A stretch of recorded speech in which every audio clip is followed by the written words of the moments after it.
Hello boys and girls, ladies and gentleman, मेरा नाम है दानिश और आप देख रहे हैं टेक्नोलॉजी आइलैंड। और आज मैं बात करने वाला हूं आपसे इस मोबाइल के बारे में जो कि है Realme X7, जो कि मुझे काफ़ी ज़्यादा सस्ता पड़ा है, जो कि आपने टाइटल में देख लिया होगा।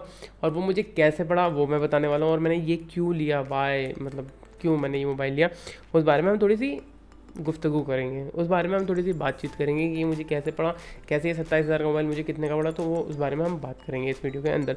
तो जल्दी से हम इस वीडियो को शुरू करते हैं। तो सबसे पहले बात कर लेते हैं कि ये मोबाइल मैंने ख़रीदा क्यों है, मतलब क्यों, वाई मैंने ये मोबाइल क्यों ख़रीदा। इससे पहले मैं K20 Pro और MI 10T यूज़ कर रहा था, तो मैंने ये मोबाइल क्यों ख़रीदा। तो अगर हम थोड़ी सी हिस्ट्री में जाते हैं, तो अगर आप मेरा पुराने जितने भी मैंने मोबाइल यूज़ करे हैं, आप उनकी हिस्ट्री देखेंगे तो वो मोस्टली फ्लैगशिप प्रोसेसर वाले रहे हैं। अगर मैं उसकी Samsung S3 की बात करूँ, Samsung S4 की बात करूँ, आपके Xperia Z Ultra की बात करूँ, मैं उसके बाद फिर बजट सेगमेंट में आया तो Elim X2 की बात करूँ जिसमें स्नैपड्रैगन 820 था। तो उसके बाद फिर मैंने Zook Z2 Plus यूज़ करा जिसमें भी शायद 820 आता था। उसके बाद देन मैंने Poco F1 यूज़ करा जिसके अंदर 845 आता था स्नैपड्रैगन। देन उसके बाद Poco F1 के बाद K20 Pro जिसमें 855 था, एंड MI 10T अभी हाल ही में यूज़ करके देखा तो जिसमें 865 था। एंड अब मैंने लिया Realme X7 Max जिसके अंदर Dimensity 1200 है, जिसमें जो MediaTek का फ्लैगशिप प्रोसेसर है। तो ये क्यों लिया, मेरे दिमाग में बिल्कुल नहीं था कि मैं ये Realme X7 लूँगा, मतलब सीरियसली बिल्कुल दिमाग में मेरे नहीं था। मेरे दिमाग में था या तो मैं MI 11X लूँगा या MI 11X Pro लूँगा या MI 11T का इंतज़ार करूँगा, जो कि अब लॉन्च हो चुका है। सबसे बड़ी वजह क्या थी Xiaomi का मोबाइल लेने की, वो थी कस्टम रोम्स, क्योंकि वो मैं कितने कई सालों की बात करूँ, मतलब Elim X2 होगा, सैमसंग का S3 होगा या कोई भी होगा, तो उसके अंदर मैं सबसे पहले कस्टम रोम डाला करता था। मतलब बहुत ज़्यादा टाइम हो चुका है जब से मैं कस्टम रोम यूज़ करता आ रहा हूँ, अराउंड 10 साल तो हो चुके होंगे कम से कम। कि शायद मैंने गैलेक्सी S Duos एक मोबाइल लिया था बहुत पहले, शायद मेरा पहला या दूसरा मोबाइल था, आई थिंक सो। तो उसमें भी मैंने कस्टम रोम डाली थी। तो मैं हर मोबाइल में कस्टम रोम डालता आया हूँ, मतलब हर मोबाइल में।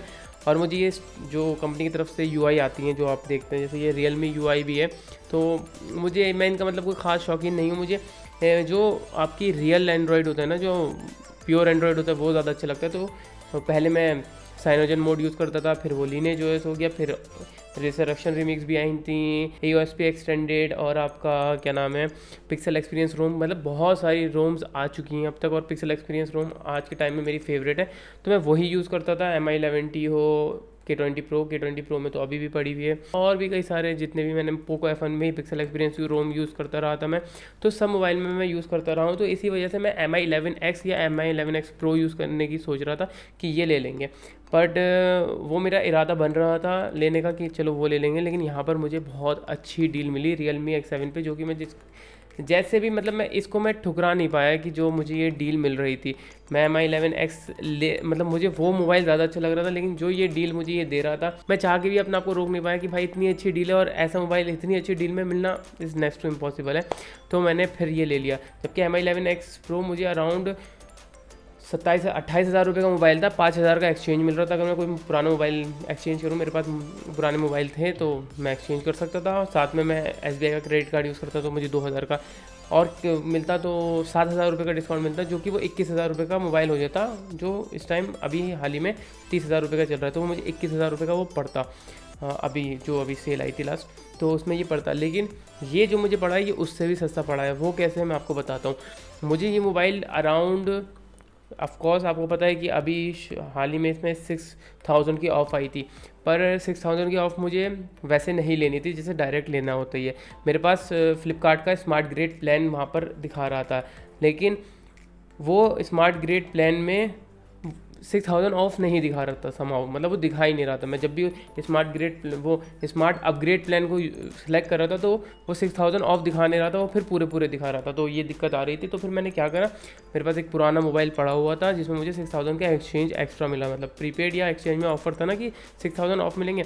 तो मैंने क्या करा कि वो मोबाइल बहुत ही बकवास हो चुका था, बैटरी ख़त्म हो चुकी थी, कोई लेता ही नहीं। तो मुझे पता है फ्लिपकार्ट वालों को बैटरी से कोई मतलब नहीं होता, बाहर का बिल्कुल सही होना चाहिए, स्क्रीन और पूरी बॉडी में सही होना चाहिए, तो पूरे पैसे देते हैं।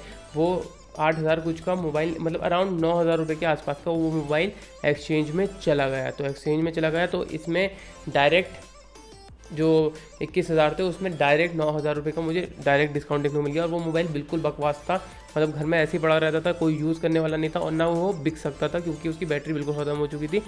मुश्किल से आधा घंटा उसकी बैटरी चलती थी, उसके बाद नहीं होती थी, काम ही नहीं करती थी। तो किसी को वो बेचना इज़ नेक्स्ट टू इम्पॉसिबल था।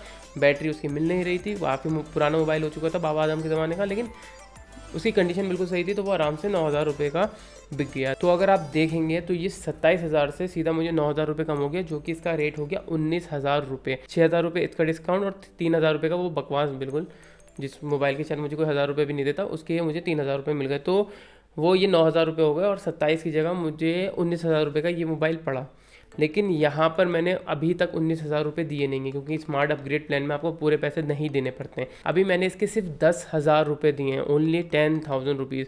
और एक साल बाद, मतलब अराउंड 5 अक्टूबर, अगले साल की 5 अक्टूबर को मुझे इसकी पूरी पेमेंट करनी होगी। मतलब ये जो इसकी पूरी पेमेंट है, इसके 9,000 रुपये और देने पड़ेंगे। तो मुझे एक साल के लिए ये सिर्फ 10,000 रुपये के ऊपर पड़ गया, मतलब सिर्फ 10,000 रुपये के ऊपर।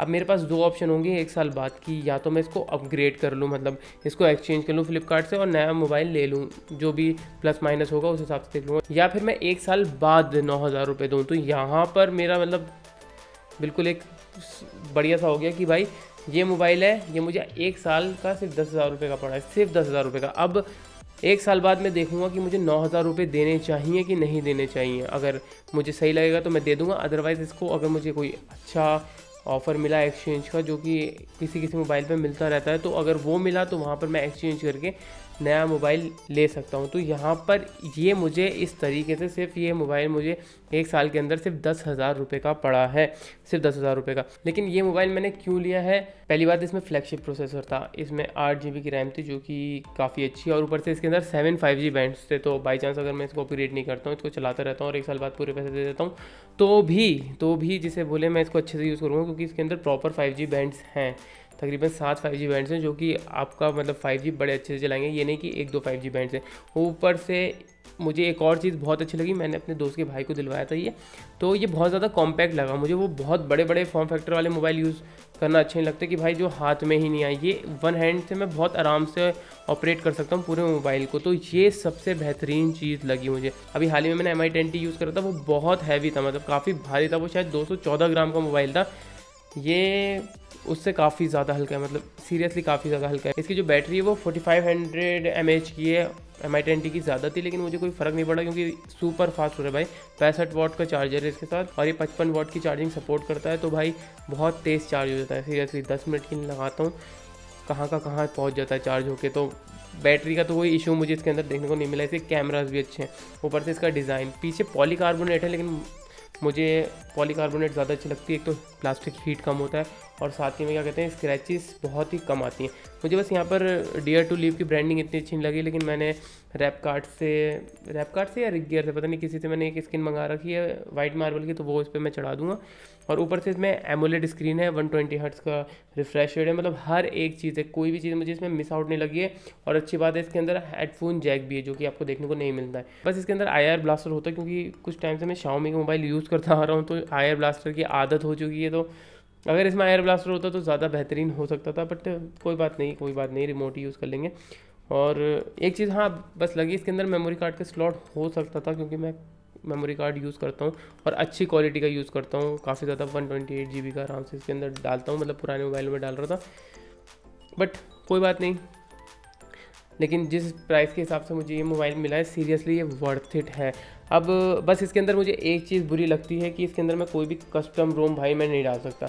अब इसके अंदर मैंने कुछ काम कर लिए, नोवा लॉन्चर मैं यूज़ करता हूँ, तो उसको मैं स्टॉक एंड्रॉयड की तरह होम स्क्रीन मैंने इसकी बना ली है, और आइकन पैक भी मैंने वैसे ही यूज़ कर लिया है, और बाकी सारी चीज़ें तो मुझे परेशान नहीं करती हैं। इसमें जो ब्लोटवेयर से बहुत ज़्यादा कम थे, कोई ख़ास ब्लोटवेयर आए नहीं थे, अनइंस्टॉल हो गए थे, और कुछ के जैसे ब्राउज़र वगैरह गए तो उसके नोटिफिकेशन मैंने बंद कर दिए, तो फालतू के नोटिफिकेशन मैं ऑन ही नहीं रखता, तो वो मैं उसको बंद कर देता हूँ, तो जिसकी मदद से मुझे नोटिफिकेशन देखने को नहीं मिलता। लेकिन सीरियसली बताऊँ, Realme UI काफ़ी ज़्यादा बेहतर है, मतलब MI UI से तो बहुत बेहतर है। एक तो कोई लैग देखने को नहीं मिलता, वरना MI UI का अगर आप फ्लैगशिप प्रोसेसर भी लेंगे ना, मतलब अभी मैंने MI10T यूज़ करा था, जिसमें स्नैपड्रैगन 865 था, जो कि एक तरीके से 870 जैसा ही है बिल्कुल।